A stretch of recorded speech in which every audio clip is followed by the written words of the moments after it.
Yo, what is going on, Knicks Nation? It's your boy come to you with a brand new video. Before we get into the video, hit that sub button, like the video, and comment down below your thoughts on this video. Now, without further ado, let's get into the video. So today, I have 3 prospects that the New York Knicks can target at the 19th overall pick. Now, without further ado, let's get into the video. Prospect 1 is Sharife Cooper. Now, Sharif Cooper has been linked to the New York Knicks ever since the start of the season. As we start winning games, our draft pick dropped. But over the last couple of weeks, over the last couple of months, the one player that has been targeted to the New York Knicks is Sharife Cooper. Now, Sharife Cooper is a 6'1", 180-pound point guard, and he's been linked to the New York Knicks because of his playmaking abilities and being a one-in-a-generation type playmaker. The New York Knicks haven't had a playmaker or a point guard in such a long time that has been able to come in and contribute on a high level and actually help facilitate the game. We have had people like Alfred Payton, Emmanuel Mudiay has been here. There's been a lot of people that have come and haven't been able to live up to the hype that we needed them to live up to and be able to perform. Sharife Cooper is one of those guys that I think can come in and fit in right away because he's a pass first player. He's not looking for your shot most of the time. He's looking to getting other people involved. In his recent workout with the Indiana Pacers, he was asked a question, what does he feel like doing most on the court? And he said that he likes to pass the ball,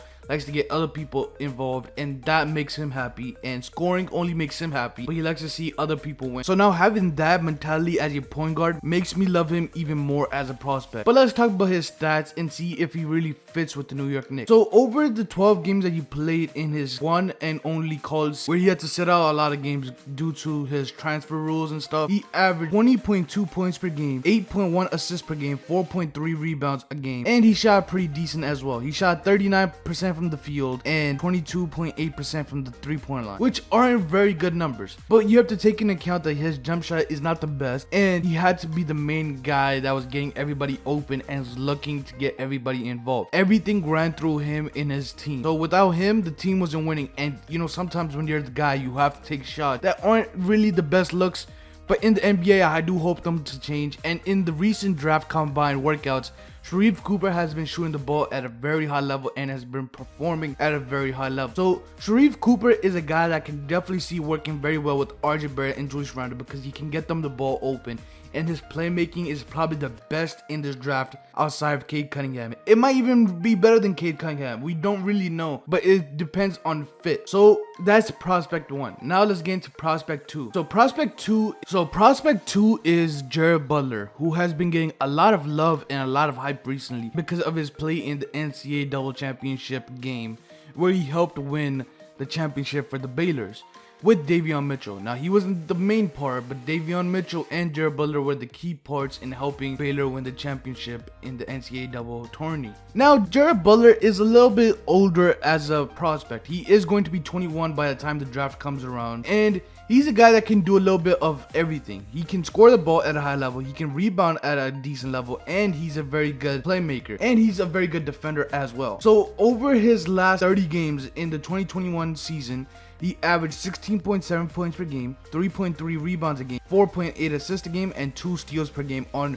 very good efficiency as well. 47% from the field and 41.6% from the three-point line. Now, those numbers are not flukes because over his last couple years at Baylor, he shot 35% from the three-point line, and then last season 38%, and then 41.6% this, which are phenomenal numbers for your point guard who can also score the ball and he can play defense. Tom Thibodeau would love him as a point guard and a draft prospect because he can come in and play right away. A Sharife Cooper might take a little bit of time, and prospect 3 might take a little bit of time to develop. But Jared Butler is a guy that you draft to come in and play key minutes right away. But then there's also a health scare with Jared Butler. He has a heart condition which limited what he can do in the pre-draft workouts, and he recently got declared to be able to practice and work out for a team. So I'm a little cautious on his heart condition, and that's exactly why I wouldn't really draft Jared Butler. But if his heart condition and everything is fine and you don't have to worry about it for the rest of his career, I would say Jared Butler is a very good option, maybe in the later rounds, but I wouldn't take him as high as 19. Now let's get into prospect 3. Prospect 3 is Tre Mann, the 6'5", 190-pound point guard